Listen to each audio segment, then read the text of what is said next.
जय श्री कृष्णा दोस्तों, राधे राधे। जैसा कि आज से अघन मास की शुरुआत हो चुकी है। अघन मास को मार्गशीर्ष मास भी कहा जाता है।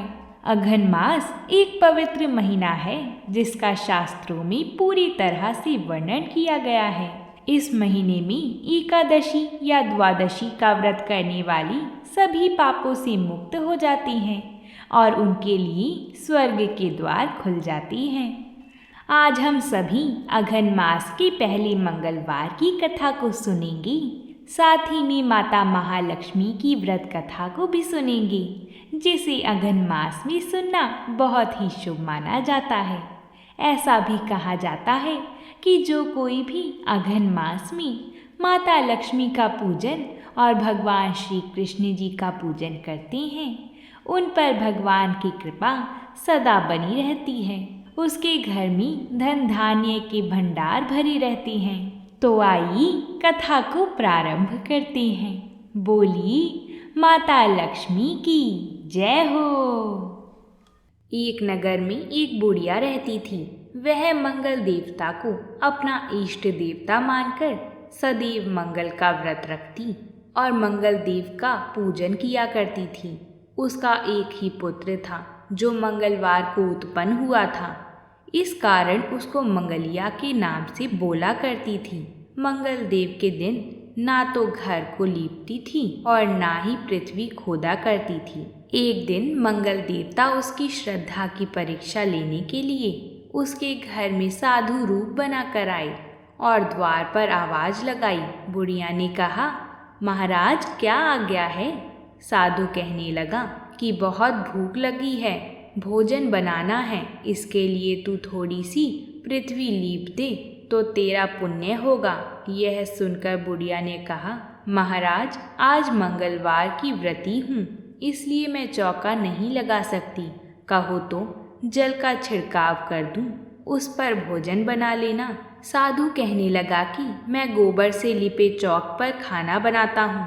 बुढ़िया ने कहा, महाराज पृथ्वी लीपने के सिवाय और कोई सेवा हो तो मैं सब कुछ करने को तैयार हूँ।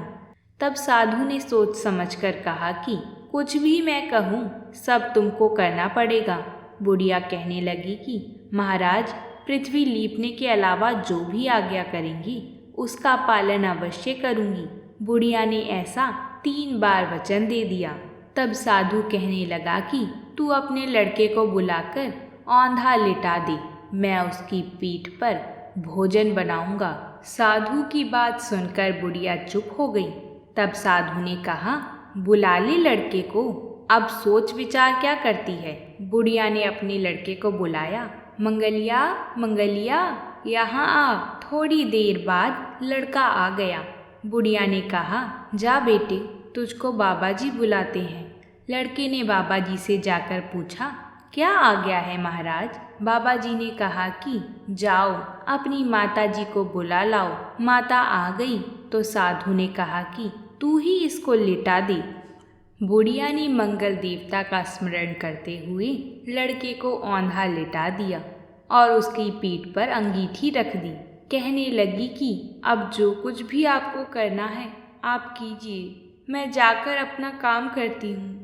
साधु ने लड़के की पीठ पर रखी हुई अंगीठी में आग जलाई और उस पर भोजन बनाया। जब भोजन बन चुका तो साधु ने बुढ़िया से कहा कि अब अपने लड़के को बुलाओ, वह भी आकर भोग ले जाए। बुढ़िया कहने लगी कि यह कैसी आश्चर्य की बात है कि आपने उसकी पीठ पर आग लगाई और उसी को प्रसाद के लिए बुलाते हो। क्या यह संभव है कि अब भी आप उसको जीवित समझते हैं? आप कृपया करके उसकी याद भी मुझको ना कराइए और भोग लगाकर जहाँ जाना है वहाँ जाइए। साधु के अत्यंत आग्रह करने के बाद बुढ़िया ने ज्यों ही मंगलिया मंगलिया कहकर आवाज लगाई, त्यों ही एक ओर से दौड़ता हुआ वह आ गया। साधु ने लड़के को प्रसाद दिया और कहा कि माई, तेरा व्रत सफल हो गया। तेरे हृदय में दया और अपने इष्ट देव में अटल श्रद्धा है, इसके कारण तुमको कभी कोई कष्ट नहीं पहुँचेगा। यह मेरा आशीर्वाद है। बोलिए मंगल देवता की जय। अब हम माता महालक्ष्मी की कथा को सुनते हैं। ऐसा कहा जाता है कि जो कोई भी इस कथा का श्रवण और पठन करते हैं उन सभी के घर की दुख दरिद्रता दूर हो जाती है। श्री महालक्ष्मी माता की कृपा से सुख संपत्ति ऐश्वर्य प्राप्त होता है, मन की इच्छा पूरी होती है। तो बोलिए माता महालक्ष्मी जी की जय हो। एक समय एक नगर में एक पति पत्नी रहा करते थे। शीला और उसका पति ईमानदारी से जीते थे। वे किसी की भी बुराई नहीं करते थे और प्रभु के भजन में अच्छी तरह से समय व्यतीत कर रहे थे। शहर के लोग उनकी गृहस्थी की सराहना करते थे। शीला की गृहस्थी इसी तरह खुशी खुशी चल रही थी, पर शीला के पति के अगले जन्म के कर्म भोगने के लिए बाकी रह गए थे। ऐसे में वह बुरे लोगों से दोस्ती कर बैठा। वह जल्द से जल्द करोड़पति होने के ख्वाब देखने लगा, इसलिए वह गलत रास्ते पर चल गया। रास्ते पर भटकते भिखारी जैसी उसकी हालत हो गई थी। शहर में शराब, जुआ, चरस, गांजा वगैरह आदि गंदी आदतें फैली हुई थी। उसमें ही शीला का पति भी फंस गया। दोस्तों के साथ उसे भी शराब की आदत हो गई। जल्द से जल्द पैसे वाला बनने की लालच में दोस्तों के साथ जुआ भी खेलने लगा। इस तरह बचाई हुई धनराशि, पत्नी के गहने, सब कुछ जुए में गवा दिया। इसी तरह एक वक्त ऐसा भी था जब वह सुशील पत्नी के साथ मज़े से रहता था और प्रभु भजन में सुख शांति से वक्त व्यतीत करता था। उसके बजाय घर में दरिद्रता और भुखमरी फैल गई। सुख से खाने की बजाय 2 वक्त भोजन के लाले पड़ गए थे और शीला को पति की गालियां खाने का वक्त आया था। शीला सुशील और संस्कारी स्त्री थी। उसको पति के बर्ताव से बहुत दुख हुआ, किंतु वह भगवान पर भरोसा करके बड़ा दिल रखकर दुख सहने लगी। कहा जाता है कि सुख के पीछे दुख और दुख के पीछे सुख आता ही है, इसलिए दुख के बाद सुख आएगा ही। ऐसा श्रद्धा के साथ शीला प्रभु की भक्ति में लीन रहने लगी। इस तरह शीला ने बहुत दुख सहते सहते प्रभु की भक्ति में वक्त बिताया। अचानक एक दिन दोपहर को उनके द्वार पर किसी ने दस्तक दी। शीला सोच में पड़ गई कि मुझ जैसी गरीब के घर पर इस वक्त कौन आया होगा। फिर भी द्वार पर आए हुए अतिथि का आदर करना ही चाहिए। ऐसा सोचकर शीला ने खड़े होकर द्वार खोला। देखा तो सामने एक माजी खड़ी थी। वह बड़ी उम्र की लगती थीं, किंतु उनके चेहरे पर अलौकिक तेज निखर रहा था। उनका भव्य चेहरा करुणा और प्यार से झलकता था। उनको देखते ही शीला के मन में अपार शांति छा गई। वैसे शीला इस माजी को पहचानती ना थी, फिर भी उनको देखकर शीला के रोम रोम में आनंद छा गया। शीला माजी को आदर के साथ घर में लाई। घर में बिठाने के लिए कुछ भी नहीं था।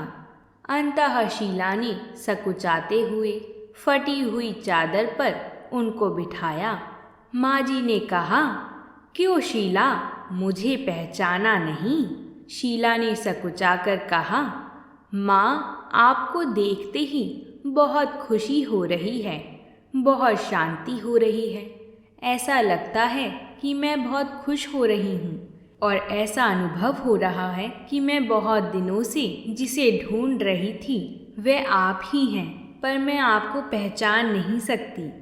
माँ जी ने कहा कि क्यों, मुझे भूल गई? हर शुक्रवार को लक्ष्मी जी के मंदिर में भजन कीर्तन होते हैं, तब मैं भी वहाँ आती हूँ।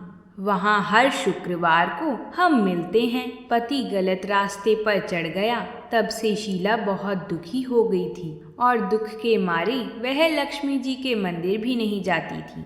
बाहर के लोगों के साथ नज़र मिलाते भी उसे शर्म लगती थी। उसने याददाश्त पर जोर दिया, पर यह माजी याद नहीं आ रही थी। तभी माजी ने कहा, तू लक्ष्मी जी के मंदिर में कितने मधुर भजन गाती थी, अभी अभी तू दिखाई नहीं देती थी, इसलिए मुझे हुआ कि तू क्यों नहीं आती है, कहीं बीमार तो नहीं हो गई ना, ऐसा सोचकर मैं मिलने चली आई हूँ। माँ जी के अति प्रेम भरे शब्दों से शीला का हृदय पिघल गया। उसकी आँख से आंसू आ गए। माँ जी के सामने वह बिलक बिलक कर रोने लगी। यह देखकर माँ जी शीला के नजदीक आईं और उसकी सिसकती पीठ पर प्यार भरा हाथ फेरा और उसे शांत कराया। माँ जी ने कहा, सुख और दुख तो धूप और छाँव जैसा होता है। सुख के पीछे दुख आता ही है, तो दुख के पीछे सुख भी आता है। धैर्य रखो बेटी। और तुझे क्या परेशानी है? तेरे दुख की बात मुझे सुना, तेरा मन भी हल्का हो जाएगा और तेरे दुख का कोई उपाय भी मिल जाएगा। माँ जी की बात सुनकर शीला के मन को शांति मिली। उसने माँ जी को कहा, माँ, मेरी गृहस्थी में भरपूर सुख और खुशियाँ थीं। मेरे पति भी सुशील थे। भगवान की कृपा से पैसे की बात में भी हमें संतोष था। हम शांति से गृहस्थी चलाते और ईश्वर की भक्ति में अपना वक्त व्यतीत करते थे। परंतु यकायक हमारा भाग्य हमसे रूठ गया। मेरे पति को बुरी दोस्ती हो गई। बुरी दोस्ती की वजह से शराब, जुआ और ना जाने कितनी खराब आदतों के शिकार हो गए और उन्होंने सब कुछ गवा दिया और हम रास्ते पर भिखारी जैसे बन गए। यह सुनकर माँ जी ने कहा, सुख के पीछे दुख और दुख के पीछे सुख आता ही रहता है। ऐसा भी कहा जा सकता है कि कर्म की गति न्यारी होती है। हर इंसान को अपने कर्म भुगतने ही पड़ते हैं, इसलिए तू चिंता मत कर। अब तू कर्म भुगत चुकी है, अब तुम्हारे सुख के दिन अवश्य आएंगे। तू तो माँ लक्ष्मी जी की भक्त है। माँ लक्ष्मी जी तो प्रेम और करुणा की अवतार हैं। वे अपने भक्तों पर हमेशा ममता रखती हैं, इसलिए तू धैर्य रखकर माँ लक्ष्मी जी का व्रत कर, इससे सब कुछ ठीक हो जाएगा। माँ लक्ष्मी जी का व्रत करने की बात सुनकर शीला के चेहरे पर चमक आ गई। उसने पूछा, माँ, लक्ष्मी जी का व्रत कैसे किया जाता है? वह मुझे समझाएं, मैं यह व्रत अवश्य करूँगी। माँ जी ने कहा, बेटी, माँ लक्ष्मी जी का व्रत बहुत ही सरल है। यह व्रत करने वाले लोगों की सब मनोकामना पूर्ण होती है। माँ जी की बात सुनकर शीला ने वैभव लक्ष्मी का व्रत किया और सबसे पहले प्रसाद अपने पति को खिलाया। प्रसाद खाते ही पति के स्वभाव में फर्क पड़ गया। उस दिन उसने शीला को मारा नहीं, सताया भी नहीं। शीला को बहुत आनंद हुआ। उनके मन में वैभव लक्ष्मी व्रत के लिए श्रद्धा और बढ़ गई। शीला ने पूर्ण श्रद्धा और भक्ति से 20 शुक्रवार तक वैभव लक्ष्मी व्रत किया। 21वें शुक्रवार को माँ जी के कहे मुताबिक उद्यापन विधि करके 7 स्त्रियों को वैभव लक्ष्मी व्रत की 7 पुस्तकें उपहार में दी। फिर माता जी के धन लक्ष्मी स्वरूप की छवि को वंदन करके भाव से मन ही मन में प्रार्थना करी, हे माता धन लक्ष्मी, मैंने आपका वैभव लक्ष्मी व्रत करने की मन्नत मानी थी, वह व्रत आज पूर्ण किया है। हे माँ, मेरी हर विपत्ति दूर करो, हमारा सबका कल्याण करो। जिसे संतान ना हो उसे संतान देना, सौभाग्यवती स्त्रियों का सौभाग्य अखंड रखना, कुंवारी लड़कियों को मनचाहा पति देना। जो भी आपका यह व्रत करे उनकी सब विपत्ति दूर करना, सबको सुखी करना। हे माँ, आपकी महिमा अपार है। ऐसा बोलकर लक्ष्मी जी के धन लक्ष्मी स्वरूप की छवि को प्रणाम किया। इस तरह शास्त्रीय विधि पूर्वक शीला ने श्रद्धा से व्रत किया और तुरंत ही उसे फल मिला। जो उसका पति गलत रास्ते पर चला गया था वह अच्छा आदमी हो गया और कड़ी मेहनत करके व्यवसाय करने लगा। माता लक्ष्मी की कृपा से शीला के घर में धन की बाढ़ आ गई। माता लक्ष्मी के व्रत का प्रभाव देखकर मोहल्ले की दूसरी स्त्रियां भी विधि पूर्वक माता लक्ष्मी का व्रत करने लगी। हे माता लक्ष्मी, जैसे आपने शीला के पति को गलत रास्ते से हटाकर अच्छे रास्ते पर लगाया और उसके घर को धन धान्य से भर दिया, ऐसे ही इस कथा को सुनने वाली, कहने वाली और हुंकार भरने वाली सभी पर अपनी कृपा बनाए रखना। बोलिए माता लक्ष्मी की जय, बोलिए भगवान श्री हरि विष्णु की जय। अगर आप सभी को ये कथाएं अच्छी लगी हों तो हमें कमेंट में जय श्री हरि विष्णु ज़रूर लिखें। हमारे लिए आपका सहयोग बहुत ही ज़्यादा ज़रूरी है। अगर आप सभी हमारी कथाओं को ऐसे ही पसंद करते रहेंगे तो हम भी व्रतों से जुड़ी कथाएं आप सभी के लिए लाते रहेंगे। आप सभी के सहयोग और प्रभु की कृपा से ही हम आप सभी के लिए कथाएं ला पाते हैं।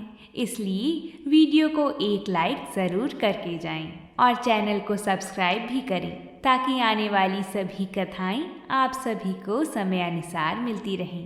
प्रेम से बोलिए जय श्री कृष्णा।